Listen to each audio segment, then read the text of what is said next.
Parang gustong subiklab sa selos ng dibdib ni Caleb habang nakikita niya si Amira na mukhang masayang-masaya sa piling nito.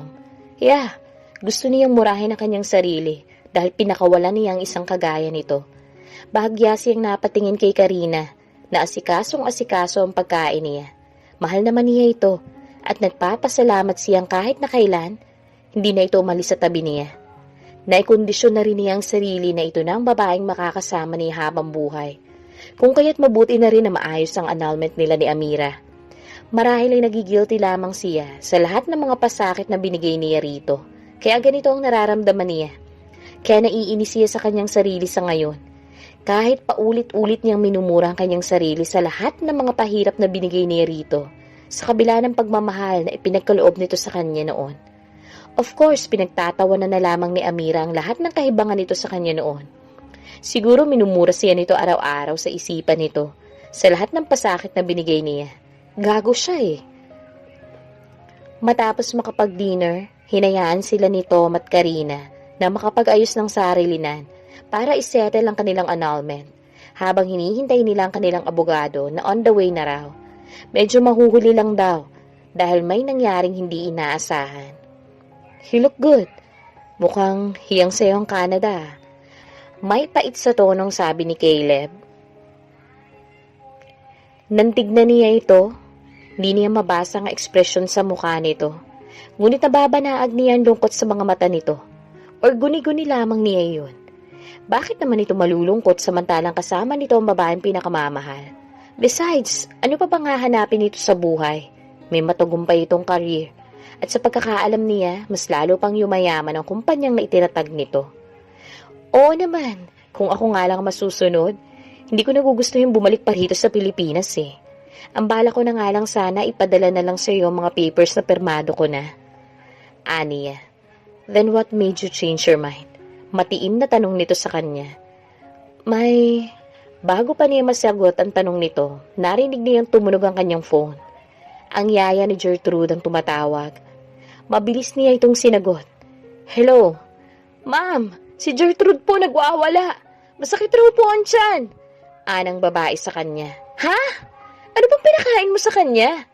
Nag-aalalang tanong niya rito. Fried chicken lang po at yung niluto niyong gulay. Pero kanina pa po iyak ng iyak eh. Kinakabahan na nga po ako. Napatingin siya kay Caleb na waring kanina pa pala nakikinig sa usapan nila ng katulong niya. Sakalang niya naaalalang naka-loudspeaker nga palang phone niya. Excuse me. Ani na tumayo at bahagyang lumayo dito. Saka nilapitan si Tom para sabihin dito ang tungkol kay Gertrude. Tom, we have to go. Masakit raw ang tiyan ni Gertrude.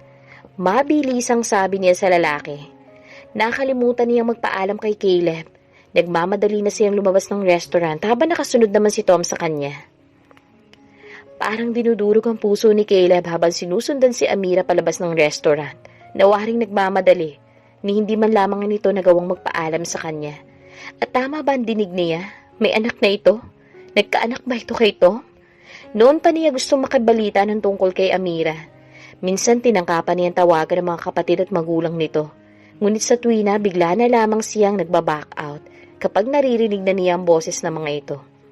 Ewan ba niya kung bakit para siyang natameme at napapahiya na makipag-ugnayan sa mga ito. Siguro dahil labis-labis ang kahihiyang nagawa niya, kaya wala siyang mukhang maiharap. Kahit sa telepono, hindi niya magawang makipag-usap sa mga ito. Alam niyang matindi ang galit ng mga ito sa kanya. Muntik na niyang ilagay sa kapahamakan ng buhay ni Amira. Hindi siya magtataka kung isinusumpa na siya ng buong pamilya nito. At iniisip pa lamang niya ang galit ng mga ito at ang rejection na matatanggap niya sa mga ito. Nawawala na siya ng lakas na gawin ang noon pa niya sana gustong gawin. Kaya kahit na namimiss niya sa Amira, never siyang nakibalita. Never din niyang tinangka na puntahan ito sa Canada. Para ano pa? It's no use. Tahimik na ang buhay nito doon. Bakit pa niya guguluhin? At sa nakikita naman niya ngayon, mukhang masaya na ito sa piling nito. Kaya dapat tanggapin na niya ang katotohanan iyon. Sa lalong madaling panahon, kailangan na nilang maisaayos ang annulment papers nila para pareho na silang makalaya sa alaala ng kahapon. Nang mag-angat ng mukha ay nakita niya si Karina na pumapatak ang mga luha habang nakatingin sa kanya. Hanggang ngayon hindi mo pa rin siya nakakalimutan, hindi ba? Punong-puno ng hinanakit na tanong nito sa kanya. No, mariing tanggi niya saka tumayo't niyakap ito. Ano naman bang tumatakbo dyan sa isip mo? For God's sake, Karina. Eto na nga at mapapawalang bisa ng kasal namin, di ba? Pinilit niyang ngumiti at hinawakan ang baba nito saka itinaas ang mukha sa harap niya. Kapag naayos ng annulment papers namin, magpapakasal na tayo. Di ba noon mo pa naman gusto yun? Tinitigan siya nito. Pero ako lang ang may gusto noon, hindi ba? Napahinga siya ng malalim. Heto na naman ba tayo? Paulit-ulit na lang ba ang topic nating to? Umikot ang mga eyeballs niya. Alam niya hanggang ngayon pinagseselosan pa rin ito si Amira. Kahit na paulit-ulit niyang sinasabi dito na si Amira ay parte na lamang ng kanyang nakaraan. Besides, si Karina naman ang kanyang original, ang kanyang first love. Kung kaya't wala itong dapat na ipangamba. May kanya-kanya silang buhay ni Amira. Kahit gaano niya kumbinsin si Karina, di pa rin maalis sa puso nito ang manibugho. Karina, I love you. Pagbibigay assurance niya rito. Hindi niya alam kung si Karina nga ba ang kinukumbinsi niya o kanyang sarili na mahal talaga niya ito. Sa ngayon ay talagang nahahati ang puso at isipan niya kay Karina at Amira. Isa pa rin ang gumugulo sa utak niya ay ang narinig niya kanina habang kausap si Amira ng katulong nito. Simula nang maghiwalay sila ni Amira sa condo unit na nabili niya, doon siya naglalagi. Ayaw niyang tumira sa dati nilang bahay dahil maraming mga alaala ang hatid nun sa kanya. Sa loob ng 5 taon, sinikap niyang kalimutan si Amira at hindi nakakatulong ang dating tahanan nila para mapabilis ang kanyang paglimot. Madalas sa condo rin niya nag-i-stay si Karina, bagamat hindi pa rin naman sila nagli-live-in. Mas madalas kasi mas gusto na lamang niya mapag-isa. Kagaya ngayong gabi, inihatid niya si Karina sa condo unit nito at mabilis na nagpaalam dito. Sa kanyang pub house siya dumiretso at binuhos ang oras sa pag-iinom. Kapag nalalasing siya, nagpapahatid siya kay Mang Roy sa dating bahay nila ni Amira. Nagkukulong sa kwarto nito. Umiiyak lang siya doon na parang isang bata hanggang sa makatulugan na lamang niya ang pagsisentimiento. Saka magigising kinabukasan na masakit ang ulo. Ngunit ngayong umaga, pagkagising niya, tinawagan kaagad niya ang kanyang abogado at hiningi ang numero ni Amira. Kailangan nilang makapag-usap once and for all. Marami siyang gustong ihingi ng tawad. Kung maghihiwalay man sila nito, ayaw niya may bigat sa dibdib na dinadala. Napagdidesyonan na rin niyang ibigay na lamang dito ang kanilang bahay.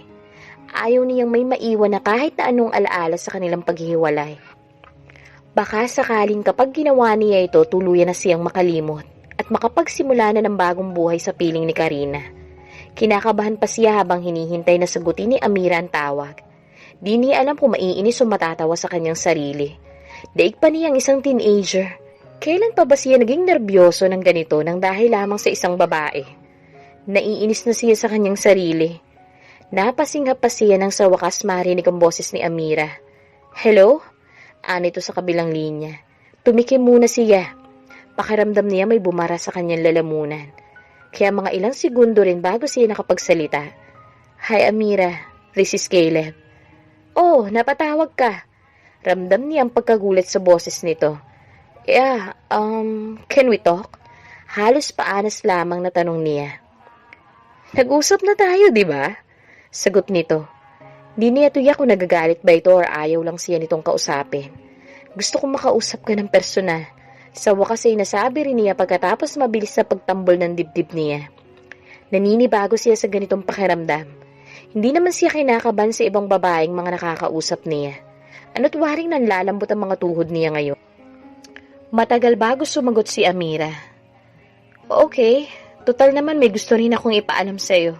Sabi nito saka naramdaman niyang waring nagdadalawang isip ito bago muling nagsalita. I'll see you after lunch. Message na lang kita kung saan. Hindi na ipinaalam pa ni Amira kay Tom ang kanyang naging desisyon na makipagkita kay Caleb at ipakilala dito ang kanyang anak.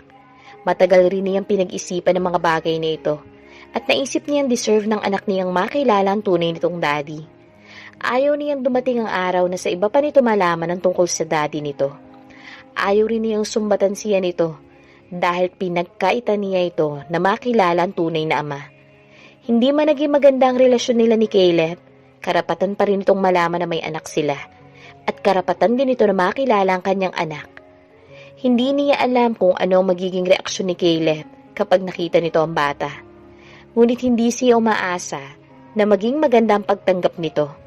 Ang mahalaga gagawin niya ang alam niyang tama. Matapos mapakain ay pinaliguan niya si Gertrude.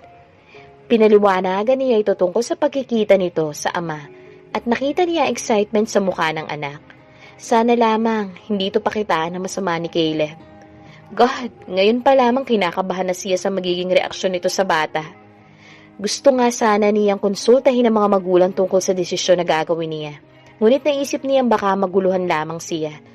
Nakapag-decide na siya, hindi na niya kailangang humingi pa ng opinyon ng mga magulang o ng kahit na sino pa. Mommy, I'm nervous. Anang bata sa kanya. What if he doesn't like me? Tanong nito sa kanya. Bahagya pang humaba ang nguso nito. Habang tinitignan niya ang anak, parang si Caleb ang nakikita niya dito. Hinawakan niya magkabilang pisngi ng bata. Gertrude, relax, okay? And don't forget how much I love you. Pagbibigay assurance niya sa bata, sabay yakap dito ng ubod ng higpit. Hanggat maaari ayaw niyang iparamdam dito ang mga negatibong naiisip sa paghaharap nilang mag-ama. Umaasa na lamang siya na kung ano man ang nangyari sa kanila ng dating asawa, hindi nito idadamay ang bata. Na magiging resonable ito pagdating kay Gertrude. Binuhat niya ang anak habang palabas ng kondominyo. Ang yaya naman ito dala-dala ang gamit ng bata. Paglabas nila ng lobby, naroroon ang taxi na naghihintay sa kanila. After 30 minutes, nandun na sila sa restaurant. Tipan na nila ni Caleb. Nakita kaagad niya ito, nakaupo sa may sulok habang hinihintay siya. Nakita niya ang pangungunot sa noo nito nang makita siya kasama ni Gertrude. Ang bilis-bilis ng kabog ng kanyang dibdib. Parang gusto tuloy niyang tumakbo pabalik. Tama nga ba itong gagawin niya? What if hindi nito kilalanin ng anak nila? Hindi yata niya matatanggap na makitang nasasaktan ng damdamin ng bata. Ngunit nandito na sila. Hindi na siya makakaatras pa. Tumayo ito pagkakita sa kanila at sinalubong sila. Parang nanlalambot ang mga tuhod niya lalo na nang bigla itong humalik sa pisngi niya. Bahagya siyang napapikit. Waring na nariwa sa kanyang sensasyong idinudulot nito sa tuwing magniniig sila nang malanghap ang napakabangong scent nito. Bigla tuloy nag-init ang buong katawan niya. Gusto niyang murahin ang kanyang sarili. Masyado naman yata ang halata na 5 taon rin siyang hindi nadidiligan. Para siyang natataranta na di niya mawari, lalo na magtama ang kanilang mga paningin. Fuck you, Caleb. Anang utak niya, habang pilit na pinapakalma ang sarili. Nagkaroon tayo ng anak? Hindi mabasa ni Amira ang ekspresyon ng mukha ni Caleb nang tignan siya. Anak natin si Gertrude? Waring naguguluhang tanong nito nang tumingin sa bata. You are my daddy? Halos paanas lamang nasambit ni Gertrude habang titig na titig sa ama. Waring pinag-aaralan ng bawat sulok ng mukha nito. Maya-maya'y napakurap ito saka tumingin sa kanya. Then I really have a dad, mommy? Of course, Gertrude. Tumawa siya ng pagak. Hindi pa rin kumikibo si Caleb. Nakatitig lang ito sa bata. Hindi niya tiyak kung natutuwa ba ito na malaman na nagkaroon sila ng anak. Maya-maya nakita niyang tumulo ang luha nito. Habang nakangising kinarga nito ang bata at pinupog ng halik. You look exactly like me, sabi nito kay Gertrude. Habang titig na titig sa bata. Daddy, are you upset? Nakakunot na noong tanong ng bata sa kanya. I'm not upset, baby. I'm so happy.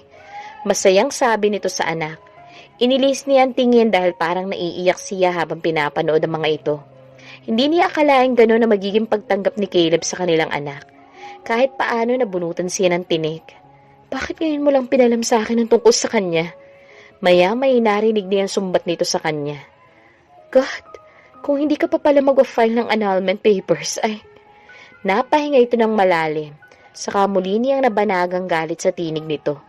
5 years mong pinagkait ang karapatan ko sa kanya. Hindi siya makapaniwala ng tignan niya ito. At ako pa may kasalanan ng lahat ng to, ha? Yamot na sagot niya rito sa kananing kitang mga mata. Sino ba sa atin na sa palagay mo may kasalanan, ha? Hindi to kaagad nakapagsalita, saka tumingin ng matalim sa kanya.